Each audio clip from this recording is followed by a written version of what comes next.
කාරී සැලැස්ම කොටින්ම සන්ධානයේ පක්ෂවත් දන්නේ නැහැ. ඇයි සන්ධානයේ පක්ෂය දන්නේ නැත්තේ? මොකද මේ ක්‍රියාකාරී සැලැස්ම සන්ධානයේ ඉදිරිපත් කරුවාම සන්ධානයේ දෙදරනවා. ඒකයි ඇත්ත. සන්ධානයේ දෙදරනවා. ඉතින් සන්ධානයේ මේක ඉදිරිපත් කරන්නත් බෑ.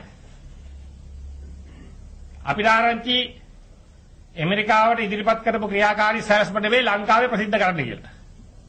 වෙන ක්‍රියාකාරී සැලැස්මක්. අනිත් එක අපිට ලැජ්ජයි කියන්නේ මිත්‍රෝන්නේ. දැන් ආණ්ඩුව නිතර කියනවානේ අපිට ජනතාව විශ්වාසයි. අපි ජනතාවට හැම කරුණක්ම හෙළිදරව් කරනවා. මොකද්ද ඇමරිකාවෙන් හම්බ වෙච්ච පළවෙනි උපදෙස?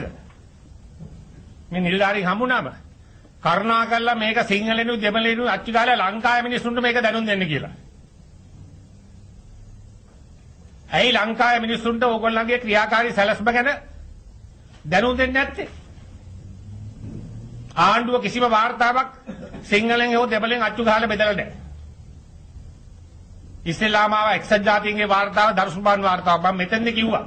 ඉස්ලාම කරන්න තියෙන්නේ මේක සිංහලෙන් දෙමළෙන් අච්චු පරිවර්තනය කරලා ජනතාවට ලැබෙන්න සලස්වන්න කියලා. නමුත් ඒක ආණ්ඩුව කෙරුවේ නැහැ. ඊට පස්සේ ආව උගත් පාඩම් කොමිසම ජනාධිපති කොමිසමේ වාර්තාව.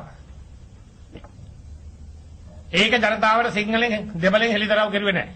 මොකද ජනතාව මේව කියෙව්වනම් ජනතාව දන්නවා මේකේ තියෙන 75ක් 80ක් ඇත්ත කියලා.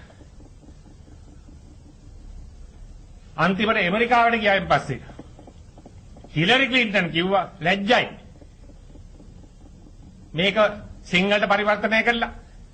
මේක ද්‍රවිඩ භාෂාවට පරිවර්තනය කළා. ලංකාවේ මිනිස්සුන්ට මේ ක්‍රියාකාරී සැලැස්මේ තියෙන දේවල් දැනුම්